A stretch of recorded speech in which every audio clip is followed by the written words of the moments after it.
Jemaat yang dikasihi Tuhan, pada sore hari ini kita akan merenungkan firman Tuhan dari Kejadian pasal pertama ayat 1 sampai 3, dilanjutkan ayat 31. Namun sebelumnya mari kita berdoa terlebih dahulu. Mari kita berdoa. Kami bersyukur Tuhan untuk kesempatan sore hari ini kami akan membaca dan merenungkan firman-Mu. Kiranya Engkau memberkati kami, firman-Mu boleh menjadi kekuatan sekaligus menjadi petunjuk kehidupan untuk kami semua. Terima kasih ya Bapa. Di dalam nama Tuhan Yesus Kristus kami berdoa. Amin. Kejadian 1 ayat 1 sampai 3 demikian bunyinya. Pada mulanya Allah menciptakan langit dan bumi. Bumi belum berbentuk dan kosong, gelap gulita menutupi samudera raya, dan Roh Allah melayang-layang di atas permukaan air. Berfirmanlah Allah, jadilah terang. Lalu terang itu jadi. Ayat 31 demikian. Maka Allah melihat segala yang dijadikannya itu sungguh amat baik. Saudara-saudara yang dikasihi Tuhan, tema kita pada sore hari ini adalah Roh Allah berkarya dalam ciptaan. Kisah penciptaan itu memiliki makna yang sangat penting dalam iman kita. Lihatlah Alkitab. Di dalam Alkitab dibuka dalam Kejadian pasal pertama tentang kisah penciptaan. Dan ditutup juga dengan kisah penciptaan dalam Wahyu 21 tentang adanya langit baru dan bumi yang baru. Karena itu kisah penciptaan merupakan kisah yang sangat penting dalam tradisi iman kita. Karena di sana kita bisa melihat karya Allah dan rancangan Allah yang dikerjakan di tengah-tengah dunia. Dan melalui kisah penciptaan tadi kita bisa melihat bahwa Allah bekerja secara kreatif mengubah segala sesuatunya menjadi baik dan indah. Kalau kita perhatikan ayat 1 dan 2, di situ disebutkan bahwa Allah menciptakan langit dan bumi, tetapi bumi masih belum berbentuk dan kosong. Tohu wa bohu, chaos, kacau balau. Juga disebutkan di dalam ayat yang kedua, ya, di sana gelap gulita menutupi samudera raya. Dan yang menarik adalah dalam suasana atau situasi seperti itu disebutkan bahwa Roh Allah melayang-layang di atas permukaan air. Melayang-layang itu seperti gambaran Raja Wali yang menukik untuk melakukan tindakan. Di sini juga demikian. Ada Roh Allah yang melayang-layang, yang mau terlibat, yang mau melakukan intervensi. Dan ayat 3 sampai 30 kita bisa melihat bagaimana Allah berkarya menjadikan sesuatu, menjadikan terang, menjadikan cakrawala, menjadikan benda-benda di langit. Ia juga mengatur dengan cara memisahkan, ya. Memisahkan malam dan siang, gelap dan terang, daratan dan lautan. Dan hasilnya tadi kita baca dalam ayat 31. Allah melihat segala yang dijadikannya itu sungguh amat baik. Jadi di sini kita bisa melihat seperti apa Allah itu. Yaitu melalui Roh-Nya ia secara kreatif mengubah segala kekacaubaluan menjadi sesuatu yang sangat baik. Dan karya Allah dalam penciptaan itu bukan sesuatu yang sudah selesai pada masa lampau saja.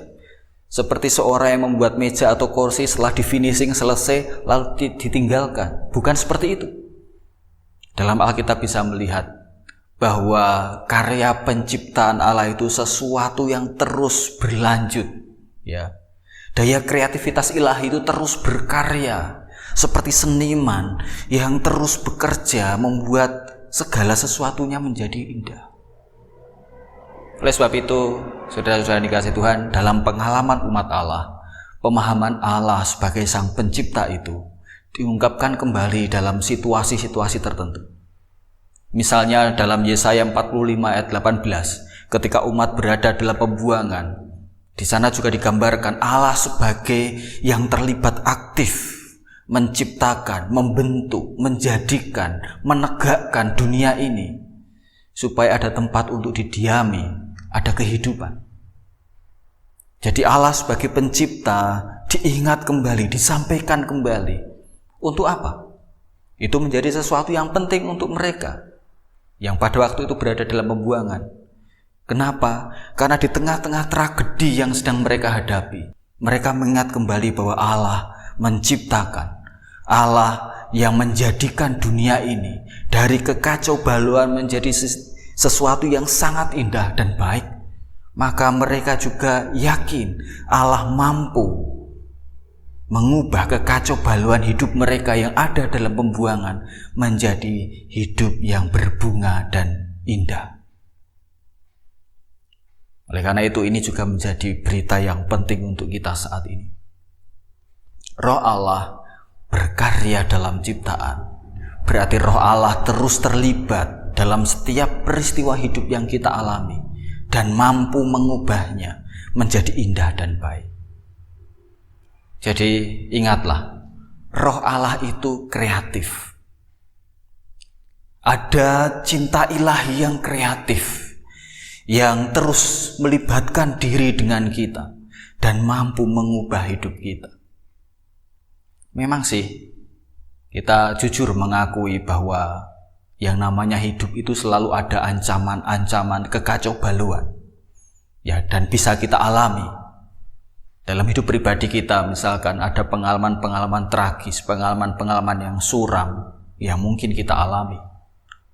Dalam keluarga kita juga demikian. Ada ancaman-ancaman kekacaubaluan dalam keluarga. Kita juga tidak tahu apa nasib anak-anak kita kelak, tentang masa depan kita misalkan. Atau dalam pekerjaan kita juga demikian. Bahkan dalam kehidupan kita di dunia ini. Ada wabah, ada virus yang tidak kalah kreatifnya. Ada ancaman kerusakan lingkungan yang saat ini semakin jelas di depan mata. Tetapi dalam ancaman-ancaman kekacaubaluan itu, sekali lagi, ingatlah, Allah Sang Pencipta, Allah itu kreatif. Dan di tangan Allah yang maha kreatif itu, kita mempercayakan hidup kita. Wong dunia ini saja bisa diciptakan dari kekacaubaluan menjadi sangat baik kok. Apalagi hidup kita. Iya toh? Nah, poin yang kedua yang bisa kita renungkan. Kalau Allah itu kreatif, maka manusia yang diciptakan menurut gambar dan rupa Allah juga memiliki daya kreativitas. Untuk apa? Untuk terlibat di dalam karya Allah, menjadikan dunia ini menjadi lebih indah untuk didiami. Oleh sebab itu, dalam kisah penciptaan kita juga melihat bahwa manusia diberi mandat untuk menguasai bumi, dalam arti untuk ikut mengelola, memelihara apa yang telah diciptakan Tuhan dengan sangat baik. Jadi ada panggilan kita untuk memelihara lingkungan.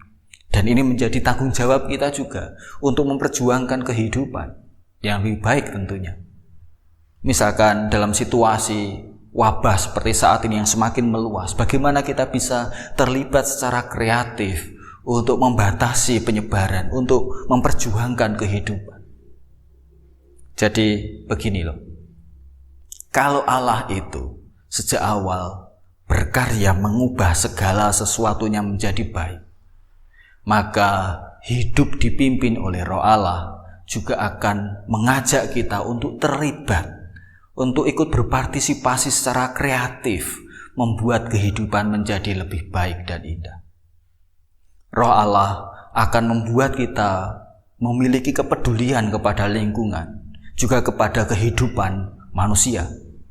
Dengan demikian, setiap tindakan yang merusak, baik itu lingkungan maupun kehidupan, pasti itu bukan berasal dari Roh Allah. Karena Roh Allah itu selalu mengubah menjadi sesuatu yang baik. Tapi tindakan yang merusak itu adalah bagian dari kuasa kekacaubaluan yang mungkin kita ciptakan. Nah, sebagai penutup, saudara-saudara dikasih Tuhan, ingatlah satu hal ini. Roh Allah adalah kekuatan Allah yang kreatif, daya cinta ilahi yang kreatif yang mengubah kekacaubaluan menjadi sesuatu yang baik dan indah. Ia telah berkarya sejak semula dan selalu berkarya sampai seterusnya. Demikian juga saat ini. Kiranya ini menguatkan kita, sekaligus juga memanggil kita untuk terlibat secara aktif dalam karya Allah, menjadikan kehidupan kita semakin indah dan berbunga. Tuhan memberkati. Mari kita berdoa. Bapa, kami bersyukur di tengah ancaman kekacaubaluan hidup kami diingatkan Engkaulah Allah, Sang Pencipta. Melalui Roh-Mu Engkau mengubah kekacaubaluan menjadi sangat baik. Demikian juga hidup kami, demikian juga dunia kami. Dan mampukan kami untuk ambil bagian dalam karya-Mu ya Bapa, memperjuangkan kehidupan karena Engkau telah menjadikannya baik. Dalam nama Tuhan Yesus Kristus kami berdoa. Amin.